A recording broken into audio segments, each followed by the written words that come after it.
Good morning, students. In the part of multiple integrals lecture series, today we discuss about the change of variables related to the double integrations. Lecture number 6. In the previous lectures, we discussed about the evaluation of double integrations whenever they give the direct limits and variable limits over a region. Also, we can calculate the double integration. Also, we discuss about the change of order of integration. Now we can go through the change of variables. Okay, before discussing the change of variables, I can go through a small example very familiar to us. I go through the definite integral with a single variable. I can take an integration. I is equal to integral x equal to a to b f of x dx. It is a simple integration with a single variable, and here the function f is a function of single variable x. Just I give an example here. Integral 0 to 1 tan inverse x by 1 plus x square dx. My interest is calculating of integration. This is a definite integral. It is a function of x under the limits 0 to 1. Okay, for simplifying and calculating the integration, I can go through a simple transformation. I am explaining here. See here, I have two functions in the integrand. One is tan inverse x and one is 1 by 1 plus x square. Now I am taking here tan inverse x is equal to t. That means I try to transform the integrand in terms of x to in terms of t with the help of a suitable transformation tan inverse x equal to t. Now I am taking derivative on both sides.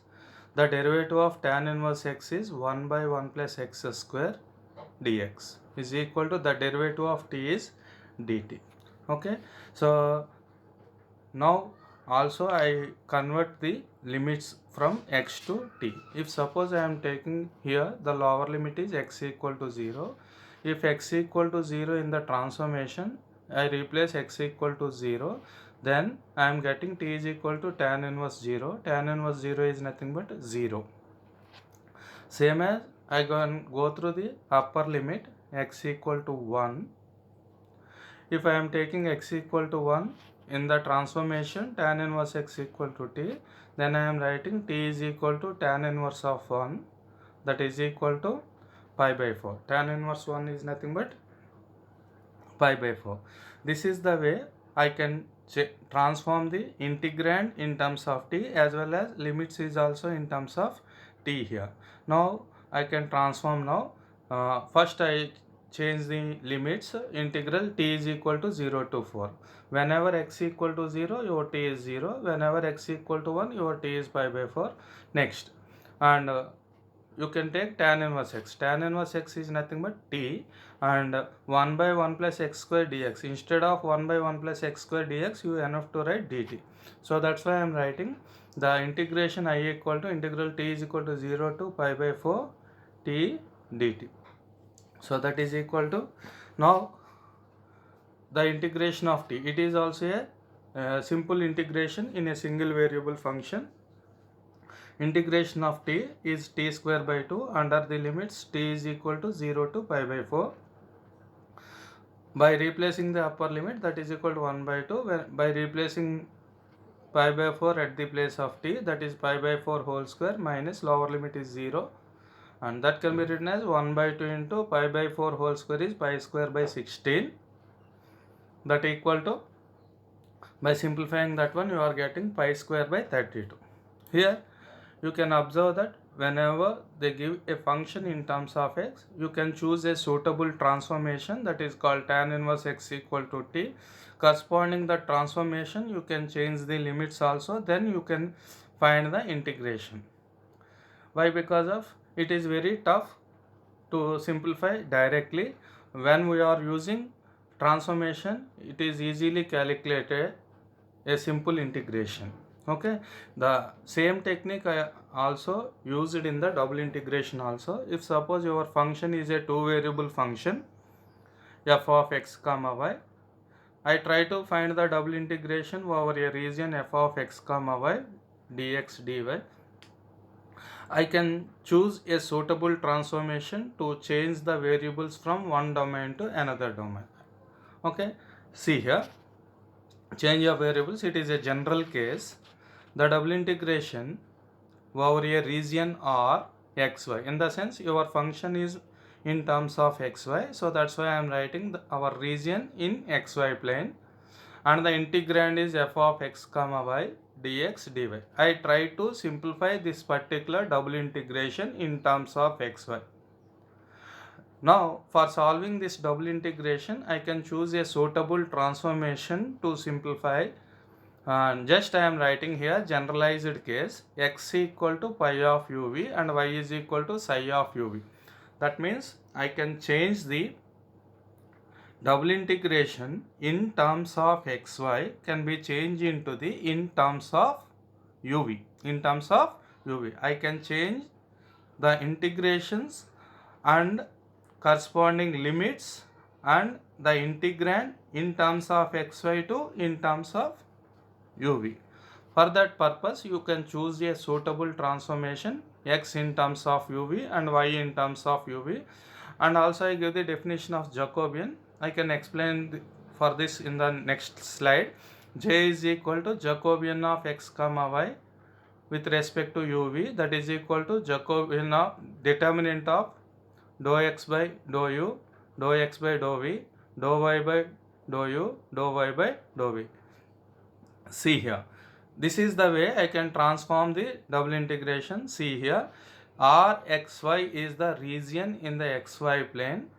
By using this particular transformation, your Rxy is converted into R of uv, region in uv plane, and the function f of x comma y is converted into capital F of uv, and your dx dy is converted into Jacobian of j into du dv. That Jacobian is defining here. See here, this is our region R of x comma y in the xy plane. That means you have to calculate the double integration over the region R of x comma y. Okay, so by using this transformation, your region is transformed from R of xy to R of uv. R of uv. These two regions may or may not be same. Okay, just I can transform my region R in the xy plane will be converted into uv plane or uv with a suitable transformation, x equal to pi of u comma v, y is equal to psi of u comma v. Based on this, we can write the limits corresponding to the existing regions. The same thing I am here explaining here. The double integration over R f of x comma y dx dy is equal to double integration over the R. This R is in uv plane, capital F of uv, and Jacobian, J is nothing but Jacobian of xy with respect to uv du dv. This is the way we can change the variables from xy to uv with a suitable transformation. Now I go through a particular case. It is very important one, and here I try to convert the Cartesian coordinates xy, x comma y into the polar coordinates r comma theta. The relation between the Cartesian coordinates and polar coordinates is x equal to r cos theta and y is equal to r sin theta. This is our transformation here. So the double integration over the region R x comma y f of xy dx dy. This is what we are calculating here. This will be converted in terms of r theta with the transformation x equal to r cos theta and y is equal to r sin theta. By replacing these values in terms of x and y, this can be changed into the form of f of r comma theta Jacobian into dr d theta. The Jacobian is Jacobian of xy with respect to r theta. By calculating of Jacobian of this one, you are getting the value r. So then that time your dx dy can be changed into the form of Jacobian into dr d theta. So that's why I am writing here dx dy is equal to r into dr d theta. So whenever you require to convert the Cartesian coordinates to polar coordinates, it is enough to write at the place of dx dy, you are enough to write r into dr d theta. So here also you observe that this is our region in the Cartesian coordinates r of xy. I am applicable, the same region is applied in the polar coordinates also. Your x-axis is behave like initial line, theta is equal to 0, and your y-axis is working as a theta is equal to pi by 2 line. So this is my region. In generally they give the limits in terms of x and y. Now I convert the limits in terms of thetas and r's. So our region is in between theta 1 and theta 2. That means the lower limit of theta 1 and this theta 1 is lower limit and the theta 2 is upper limit. Our region in between the theta 1 and theta 2, in between a fixed theta, your r is varying from lower curve to upper curve. The lower curve is in the form of r1 and the upper curve is in the form of r2. This is the way we can write the limits. Okay.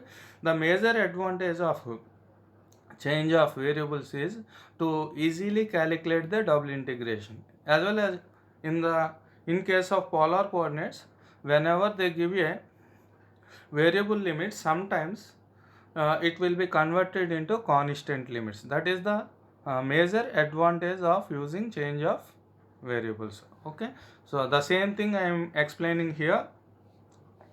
From Cartesian to polar coordinates, in transformation to polar coordinates by means of x equal to r cos theta and y is equal to r sin theta. This is the transformation, and Jacobian of x comma y with respect to r theta is nothing but determinant of dou x by dou r, dou x by dou theta, dou y by dou r, dou y by dou theta. I am calculating the partial derivatives of x with respect to r, x with respect to theta, y with respect to r, y with respect to theta, and after that the value of this one is small r by taking the determinant ad minus bc, r cos square theta plus r sin square theta. R is common, r into cos square theta plus sin square theta, that is 1. So finally I am getting r here.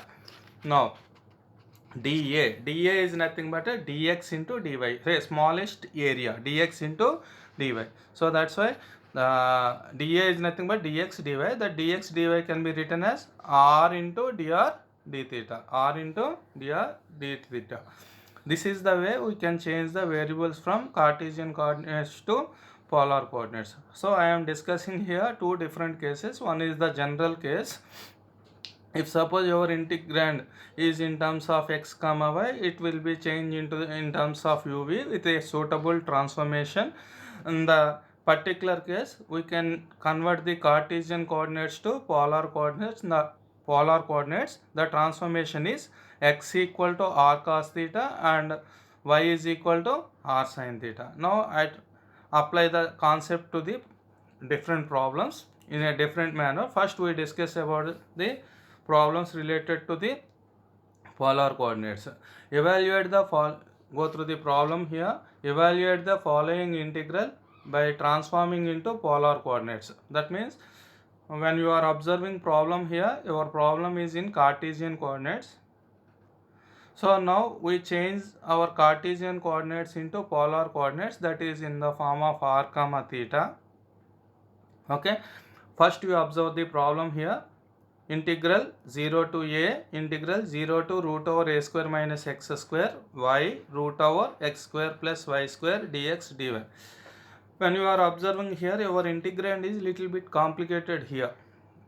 So that's why my interest is changing the variables from one domain to other domain. It may be simplified.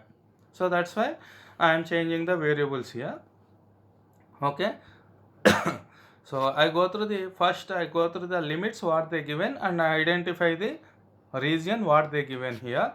So they given that integral x equal to 0 to a, integral y is equal to 0 to root over a square minus x square y times root over x square plus y square dy dx. Okay, the outmost integration having the constant limits and the internal integration having the variable limits, and also it is a function of x, so these limits belonging to variable y, and the outmost integration having constant limits, those limits belonging to x. Okay, the same thing I am writing here. Just now I am in xy plane. Why? Because of our function integrand and the limits are in terms of xy. So I am in xy plane. So I am writing x limits here, x equal to 0 to x equal to a. So the same thing I am identifying the xy plane. So x equal to 0 line, that is nothing but y axis, and x equal to a line. So just I am plot a point x equal to a here. Next, for a fixed x, I am writing y limits here. Y is equal to 0. Y is equal to 0 is nothing but x axis, and the second one is y is equal to root over a square minus x square. Y is equal to root over a square minus x square by taking squaring on both sides, and you are writing y square is equal to a square minus x square. That can be written as x square plus y square is equal to a square, which represents a circle having the center at origin and radius is a. So the same thing I am representing in the xy plane. This is my circle, x square plus y square is equal to a square. Because of your x limits from 0 to a, so I confine my circle in the first quadrant only.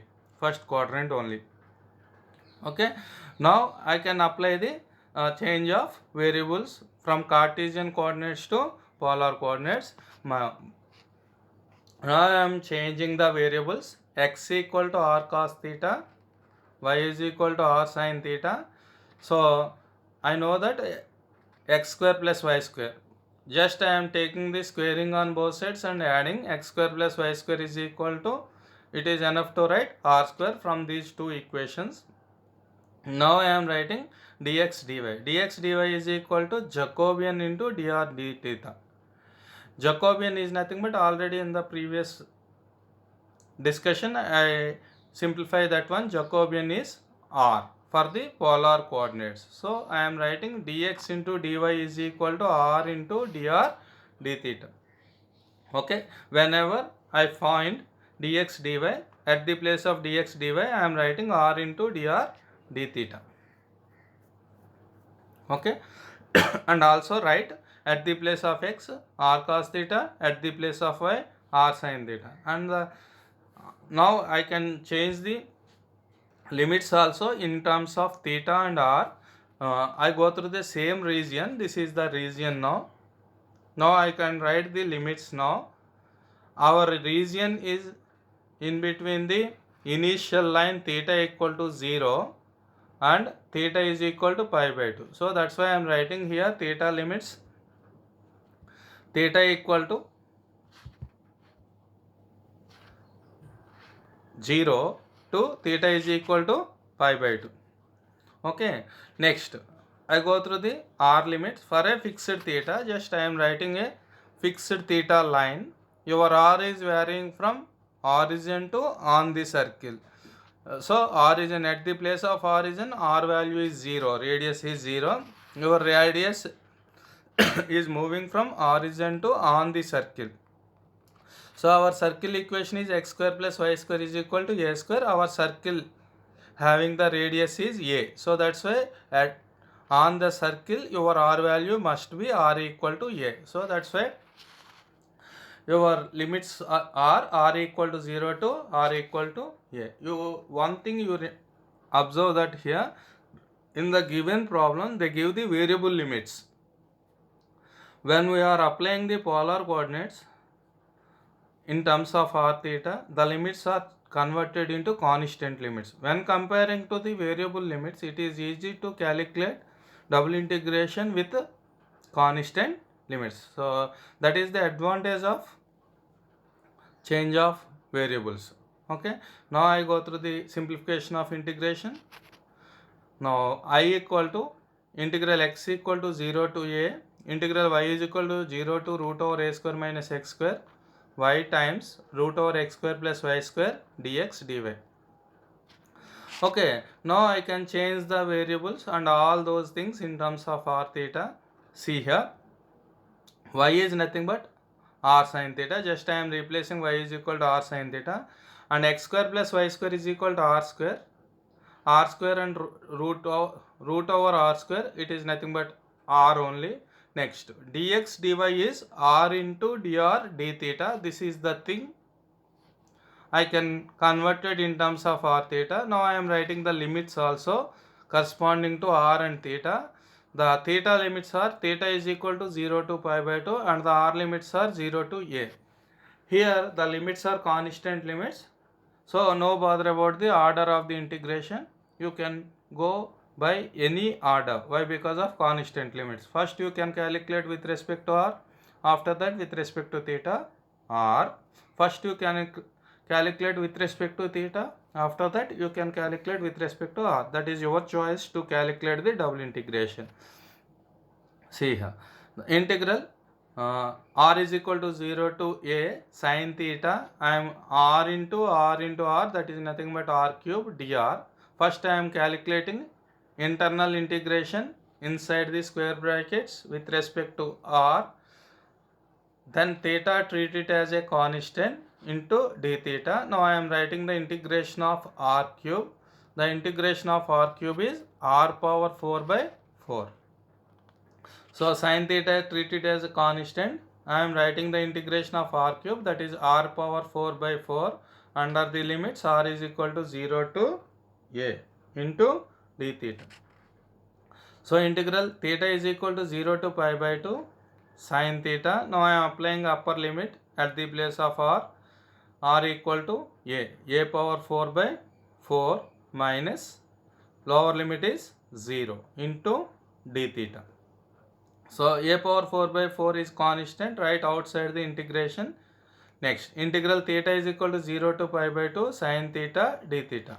Now I am writing a power 4 by 4. The integration of sin theta is minus cos theta under the limits theta is equal to 0 to pi by 2.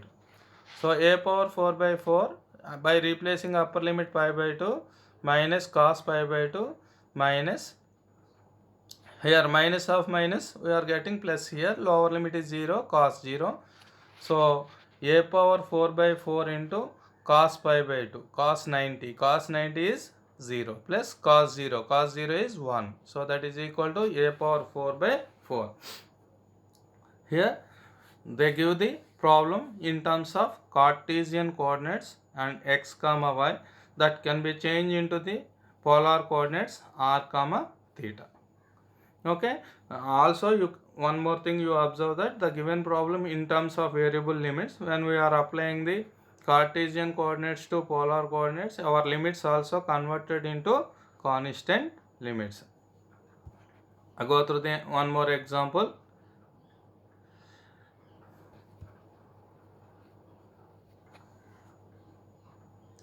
Okay, so this is the way we can convert the variables from one domain to another domain.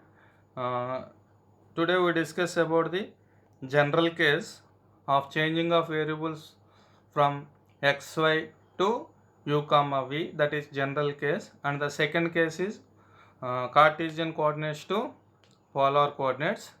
So in the next lecture we discuss some more problems related to this. Thank you.